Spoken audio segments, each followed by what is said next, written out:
Use your head. Oh, you did a good job. I would say it's clean enough to eat off of. And why don't you take a bite?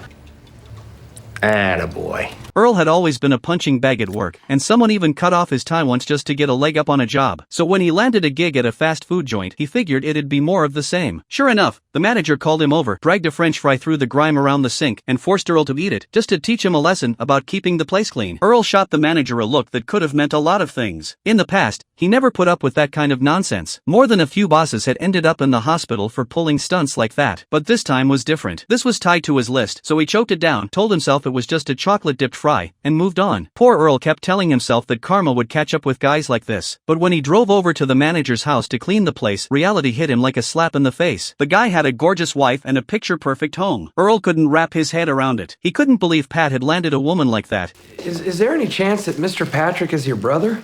I hope not. Not with all the stuff I let him do to me. And even more baffling, why so many people had gone out of their way to get him personalized mugs with his name on them. No way.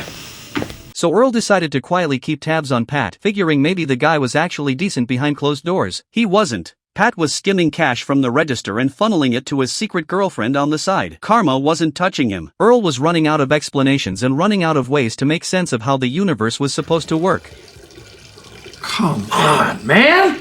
He still hadn't found what he was looking for. Then Pat pushed him one too many times. Earl finally snapped and dropped him with one punch. A coworker who'd been on the receiving end of Pat's nonsense for years walked over and gave him a couple of light kicks for good measure. Pat got hauled off to the ER, and in a twist nobody saw coming, the two people he'd worked so hard to keep apart ended up running into each other right there. Just like that, the universe finally collected its debt and Pat got kicked out of his own home. What? Hey, come on! This! Not the mugs! Oh,